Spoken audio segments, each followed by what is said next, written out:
Webtoons, the app that has consumed a lot of young adults and teenagers to sit for 10 seconds a day for one episode and to beg for more despite weekly releases.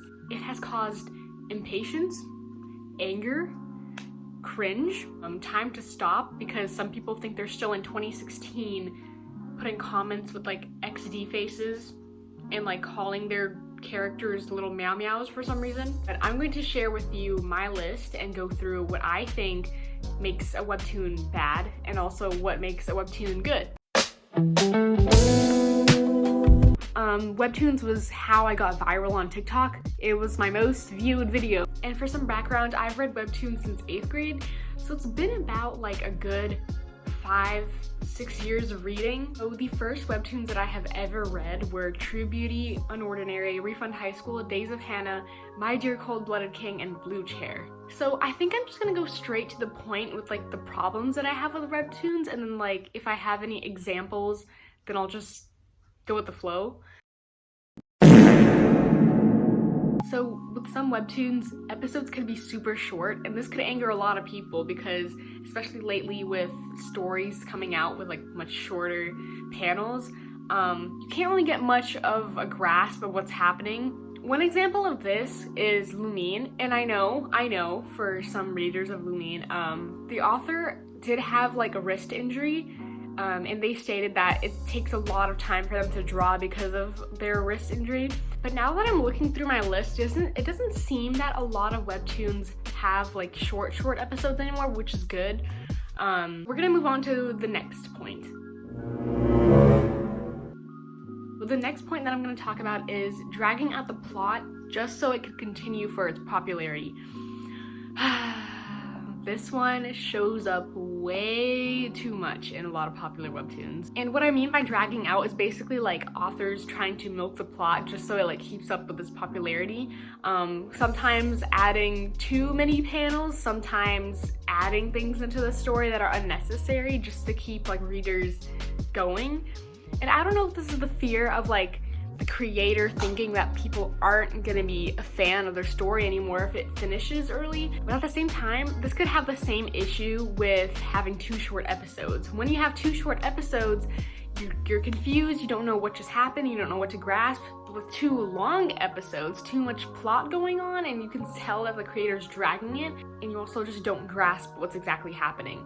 So both of them kind of have the same problem here. A huge example of this is Unordinary. Unfortunately, if you are a fan for Unordinary, that's okay, but I dropped it a long time ago simply because the plot just kept on going.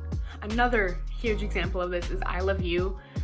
Unfortunately, I used to love this webtoon so much, but now I'm just confused. What, like, huh? I feel like these webtoons could have ended a long time ago and it still would have been just as good.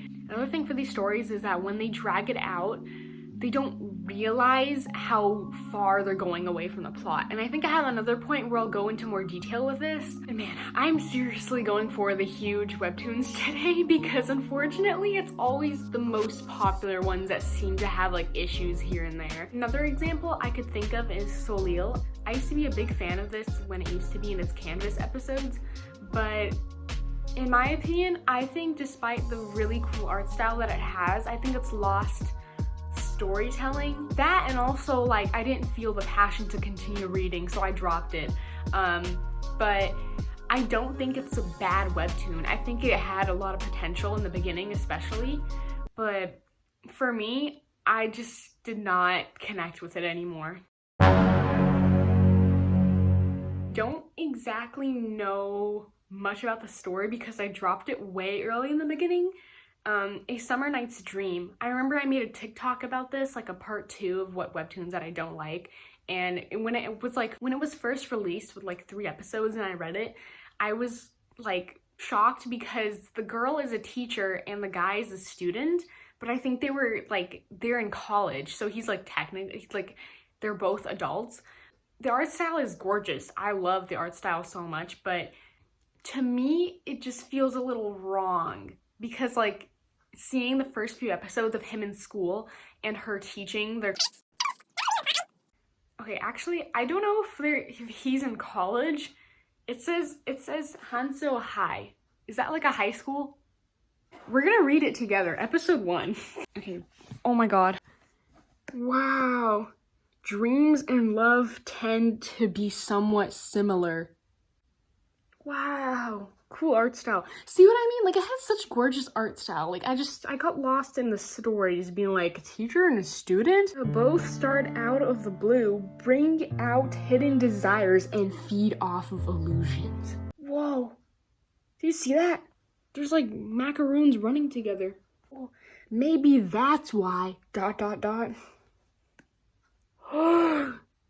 A little girl can't unexpectedly fall in love with someone just by seeing them in your dream.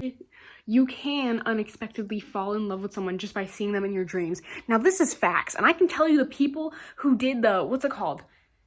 There was like a handful of people who did like the dream thing on TikTok where they literally like manifested anime characters into their dream. One time I had a dream about like robbing Kirishima's house. Kirishima from My Hero Academia.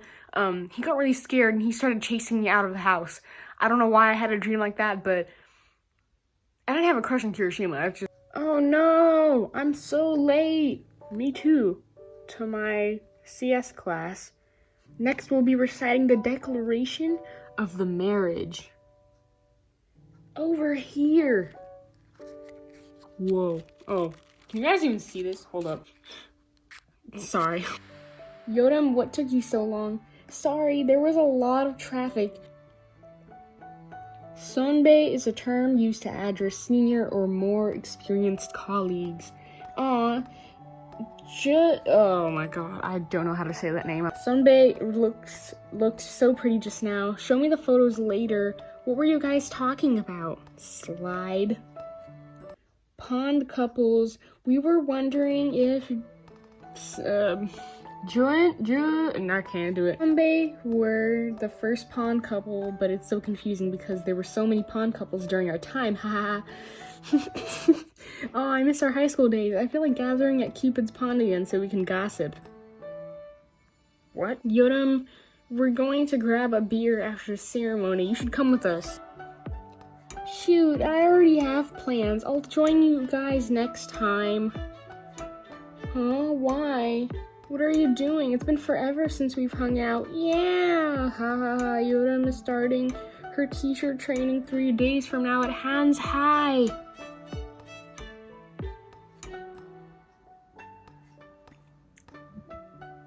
I'm still questioning, is that a high school? Seriously, at our school? Yep. You know what? Okay, this is really long. Do y'all see how long I'm gonna have to scroll? Hold up. I'm gonna skip through this so we get straight to the point.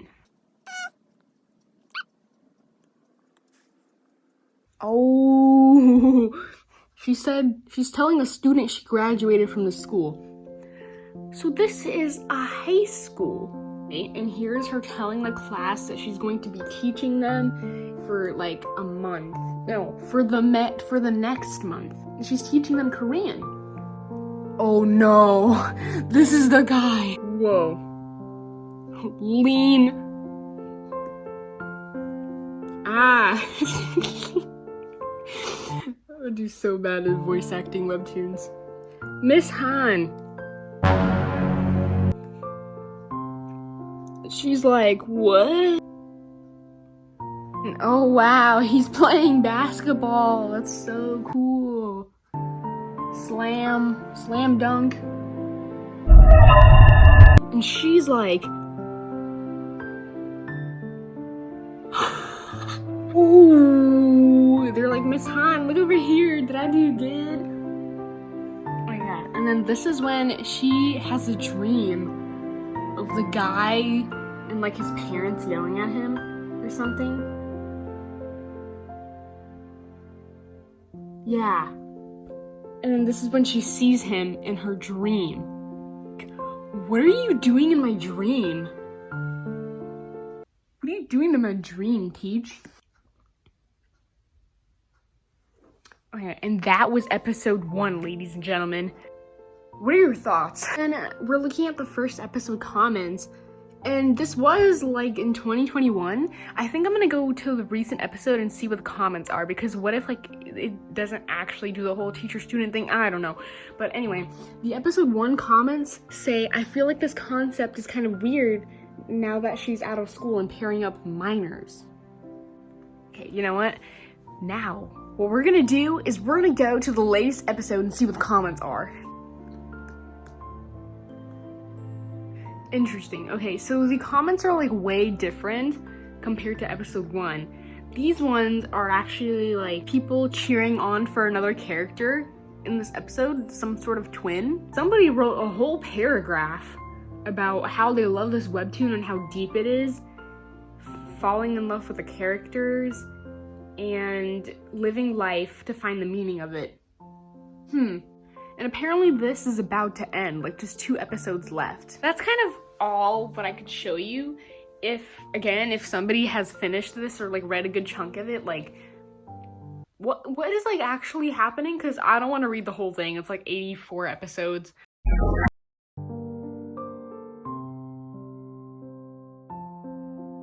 The next point we're going to talk about is repetition with the same concept between comics. And what I mean by this is, like, you guys know how sometimes in like manhwas they have like the whole trio concept and like maybe like a royalty thing. There is an example that I have, and it is Scorching Romance. I think there's like a new anime that came out with like an icy guy and like a fire girl or something. I don't remember. The guy was for sure like icy, and like he makes like snow fall, like depending on his mood. But Scorching Romance did take the sort of icy partner with the fire partner kind of thing, and they rolled with it. In my opinion, I think they did a kind of a good job with taking that concept and sort of making it kind of like original. The main character is Ember, and she is able to sort of heat herself up and create fire. She is hot-headed, and it was all because of a curse. And there was a boy named Aspen, and he is super cold, almost shivering, always wearing like a jacket and everything because of a curse. And it's kind of cute to see them interacting with each other and also like maintaining their body temperatures, because like whenever they touch, it's like she's warming him up and he's cooling her down. Like that's kind of what their dynamic is. I think they did a great job because they didn't drag it out. They kept it simple, they kept it really cute, and for some time before it ended, it was kind of like I would get excited seeing the episodes update every week. It was kind of like my drug. And it was really funny because she just goes crazy and he's just like... Another thing with the repetitive concepts, there is a good handful of the ones that are like non-human with a human kind of stories. And these examples could be like Refund High School, Down to Earth, etc. Some of these kind of do suck, and I'm gonna talk about that. One thing that I did not enjoy was, unfortunately, Down to Earth. Down to Earth is created by Hooky Senpai, and she was really popular on YouTube for doing animations for Jacksepticeye. And I was really excited to hear that she was making a webtoon back when she first started. So I immediately hopped onto it and I started reading Down to Earth. I am still continuing to read it right now. Like, in my opinion, I think it's going in a good direction because now we're getting to like backstories and stuff. But initially, I had a problem with the whole innocent-minded girl, dirty-minded guy thing. But it unsettles me to see like a girl who has no clue what's going on in the guy's head, just thinking they're great pals, or she's like finally connecting with him, and then he's thinking of something that's like sometimes even having the thought to like control her. I think that this webtoon kind of took the nice route where like they're showing why he was thinking that way, and the creator is trying to show how they're trying to better themselves up before they get together, and I kind of like that.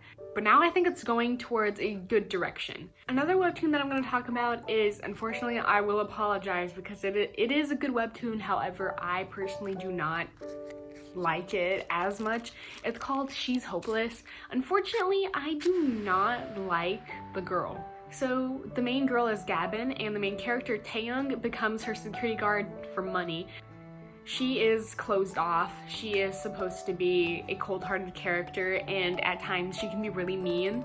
And it does like make sense for the kind of family that she was in, and the fact that her grandmother is really weird and controlling. I just do not like how she repeatedly gets mad over these things. And I see that there's a huge communication issue between Gavin and Taeyoung. I think right now where the story's at, because I'm still continuing to read it, I think now like they're trying to clear up some things as well as getting through something huge that's about to happen. But in general, sometimes I just don't like characters that are so angry and threatening. And just the way that she treated Taeyoung for a long part of the webtoon just felt like I felt more bad for him more so than her.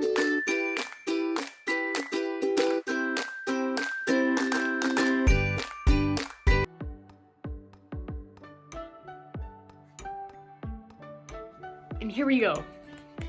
Harems or trios. Number one I want to talk about the most, I Love You's trio with Shinhye, oh my god, I don't remember his name, Q-Tip, and then Youngji. That's his name. Okay. That was kind of embarrassing, I'm sorry, but it's been a long time. With their trio, it was really frustrating with the way that it's going now because first of all, I think Kosuke already had a strange age gap with Shinhye already in the beginning. She started like working for his company at some point and like they were trying to have a thing, but like to me it was unsettling. I didn't like them being around each other. I was like, this is really awkward and he's really awkward. I'm so sorry for her. I wanted Youngji and Shinhye to be together, and I know there's a lot of people who want Dieter, I don't know how to say his name, but he's the German blonde guy and he's like super sweet. Honestly, if she ended up with him, I would be so down. It was just very messy because both the brothers have issues, and sometimes in romance, it's kind of like those moments where like you're thinking the girl does not need a guy right now in her life. Another repetitive concept is reincarnation. There is one thing that does unsettle me about the whole like reincarnation thing. There's a webtoon that I'm reading right now called The Matchmaking Baby Princess, and it was really good off to the start, but for some reason, sometimes it comes to my mind every now and then while reading that like that was like an adult that died and reincarnated into the story and like living as baby Amelia. I don't really know where the author is gonna take the story because, you know, unless maybe she dies or has like a happy ending, like does the woman who got reincarnated into Amelia, she come back to her old life, or like I don't know where it's going, but I like the story so far. I just hope the creator knows where it's headed because I can't formulate where it would go from here.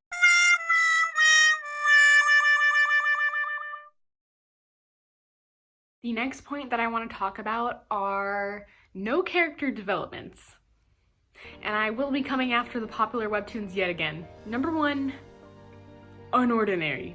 I did not see a single thing progressing with any of the characters back when I read it. I don't know now if like any of them have like changed their mindsets, if you all know who I'm talking about. So I forgot to record the rest, but basically I had other examples for True Beauty and Ran from Egnoid.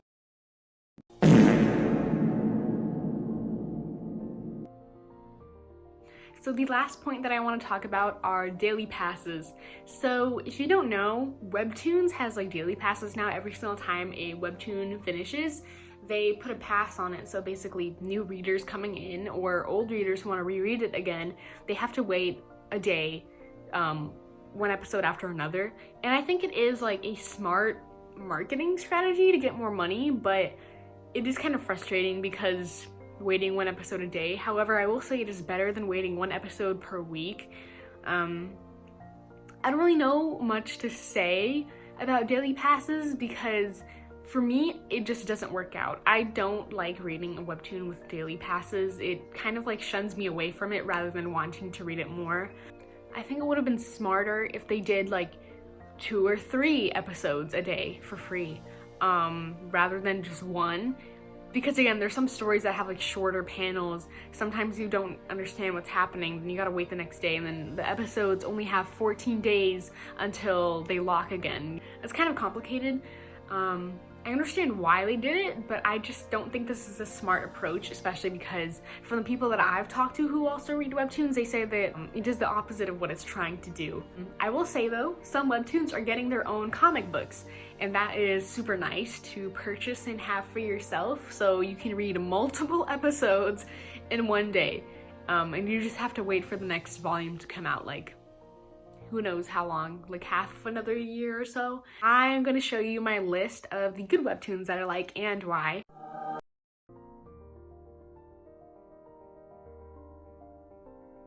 So my first and favorite webtoon of all time is Hooky. I love the cartoonish art style of it, and it is super cute. I also love that there is a time skip, and it is quite long. However, I think the pacing is done wonderfully in this story. It is now like being published. I saw it at Barnes & Noble's for the first volume, and I was so tempted to get it. Literally, guys, like, it is a fantasy, it is magical, it is romance, and it's funny here and there.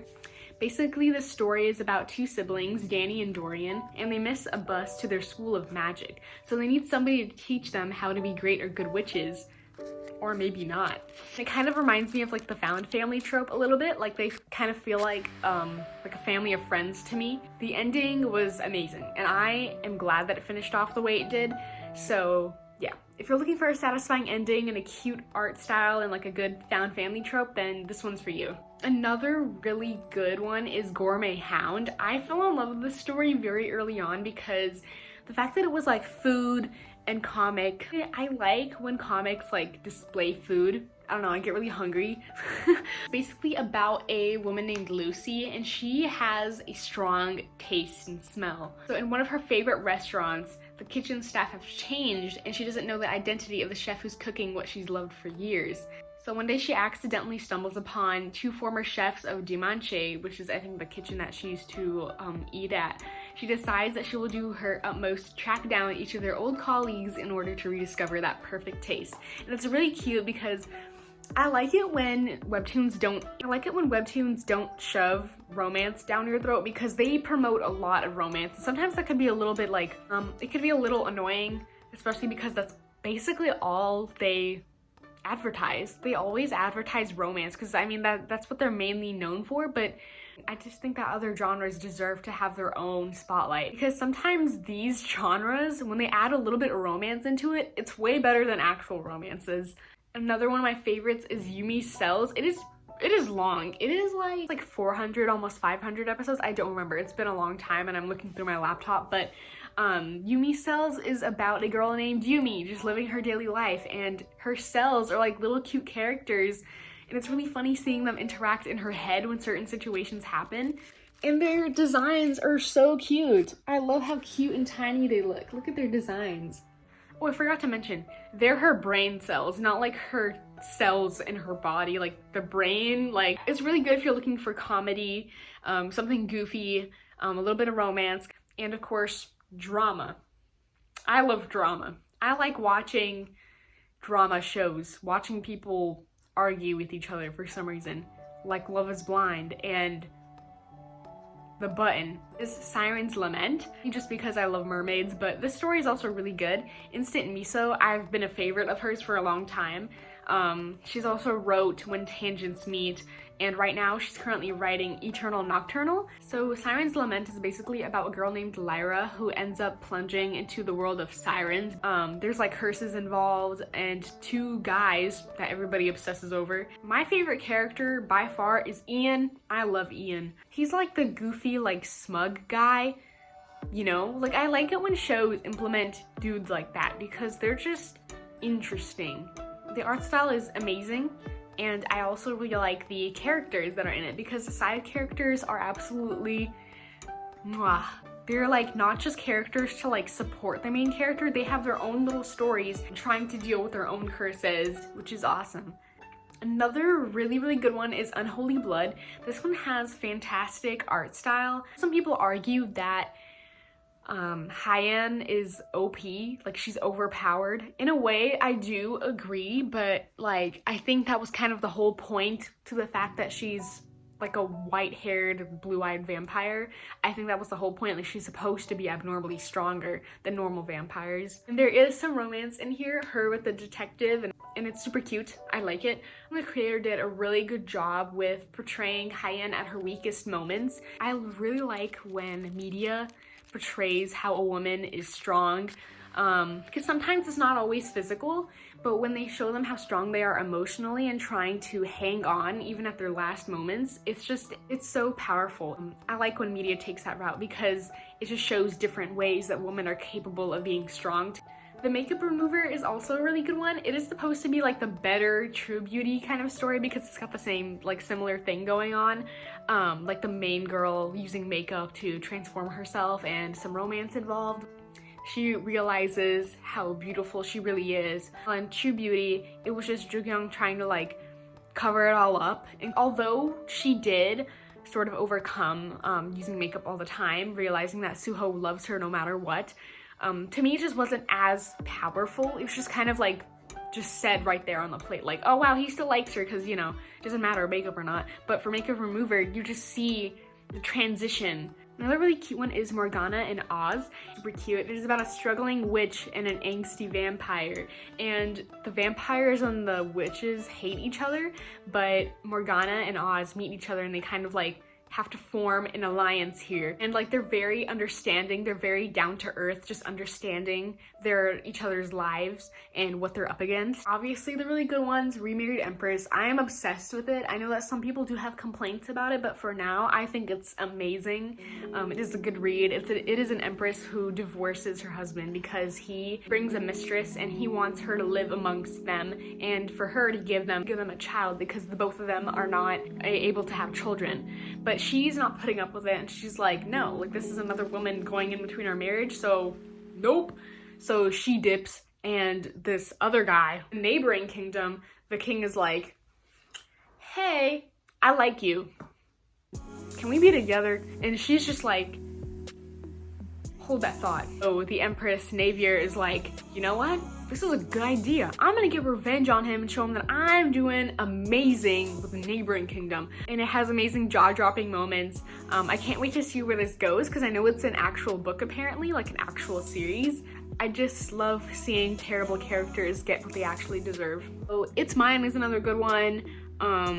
Eternal Nocturnal is another good one. All Girl Out is really good. Some people don't like it, but I kind of like it. I will argue though, the romance is a little bit off-putting. I mainly started this one because it didn't have romance in the beginning and it was just like these girls having fun together and growing up in their school. I'm kind of interested to see where this goes in terms of the romance because the guys are interesting. Love Advice from the Duke of Hell is amazing. I love that webtoon so much. It is goofy and the creator knows how to make something funny in a serious situation and I love that. Prince Maker was interesting. I was a little bit shocked in the beginning just because it was kind of like you don't really know where this is going kind of story, but at the ending I was honestly satisfied. Brass and Sass is another really good one. Brass and Sass like kept it more simple and it has a cute art style. And the dynamic between Camilla and Victor is really cute. She brings out his softness and he like keeps her grounded. It's On is also a really cute one. It's supposed to be these two siblings that come to America and it's just their life, making new friends and adjusting to the American life. The sister at her school made friends with a boy and he is starting to have a crush on her and it's really cute just seeing him like deal with himself around her because he doesn't know much about these feelings, so he's kind of like, what do I do about this? It's also really nice to see the perspective of kids outside America coming here and adjusting to the life here. The guy upstairs so far is really good. I know the creator Hansa Art made My Deepest Secret and that one ended up being pretty good. However, some people didn't really like the ending much because there was like a plot twist. For me, I think it was okay. But honestly, I don't really know what to say more about that because For me, I've never tried writing something psychological. Your Throne is amazing. It's supposed to be like a villainous princess. It's supposed to be like a villainous princess trying to marry this guy for like his riches and stuff and his kingdom. But there's this really nice blondie who ends up marrying him, and she's like, that was my guy, bro. But one day she ends up waking up in the blondie's body, and she gets waken up into her body. And it's really cool because that's when they start discovering secrets about each other's lives, and they end up teaming up. Honestly, the main character Medea is pretty cool. I really like her intelligence and the way that she wraps people around her finger. It makes it more interesting. The way that she strategizes and tries to manipulate people. Can I Take It Back is also a really good one. The creator doesn't think that it's doing as well in terms of like trying to make the guy more mean. I think the creator's doing a really good job so far because it's keeping me hooked and I want to keep reading it. And also what I really like is when some romances don't entirely drag out the confession, like waiting 100 episodes just for the characters to be like, oh, I like you, had to say that now, sorry. When we're like at the age 35 and we were like 14 in episode 1. I like when some stories have like the confession early and it's just them going through their relationship together. So that's like one of those stories. It has a confession early and then they're like working on their relationship. The Kiss Bet is really good. And the Subway guy, I really love the characters and it's super goofy, it's super cute. The art style especially is unique in itself. My Gently Raised Beast it's pretty good. It's basically about this girl named Blondina who discovers that she's actually royalty, and she gets taken into the castle, meeting her step-siblings who are really rude, her own father being rude to her as well, and kind of adjusting to that royalty life. She meets a cat who is actually a divine beast named Ammon, and he can turn into a human. It's supposed to be a romance between the two, and there's supposed to be like also a plot twist. Cursed Princess Club is really good. I have to go really fast now because I've been recording for like 33 minutes. Night Rain is really good. It has potential. Everything is fine. Really good. Marionetta, the same person who wrote Hooky. Amazing so far. I love it. Twilight Poem is another good one, but I really hope that there's character development because I really don't like the relationship between the two. Go Away Romeo is a new webtoon and I actually enjoy it so far. I'm kind of excited to see where it goes.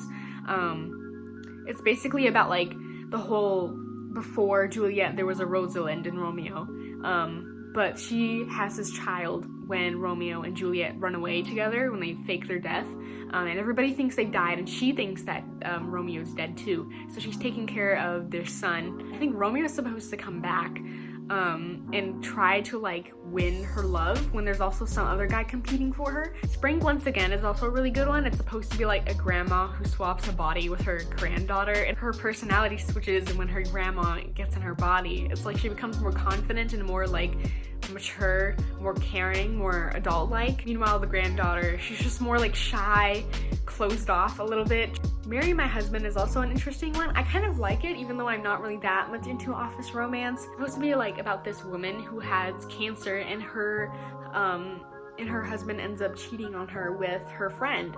And so she ends up going back in time to her younger self before her and the guy get married, and she gets revenge trying to get her friend to marry her fiance. Now, for the best webtoon of all time, Standing with Hooky, After School for Unripe Apples is the best webtoon that I have read in my entire life. It is my drug. I need more episodes. This is the only webtoon I beg for more, and I'm tempted to use my money on. It is about a middle school girl trying to survive school. And there is a guy that her family knows. He ends up going to her middle school, and it's just about them dealing with each other because he's also like kind of a neighbor. He like lives in the apartment like directly across her room. He's supposed to be kind of like a mysterious bad boy, and she's supposed to be like a really goofy girl to be like, hey, we're gonna be friends. And he's like, no. And she's like, yeah, we will.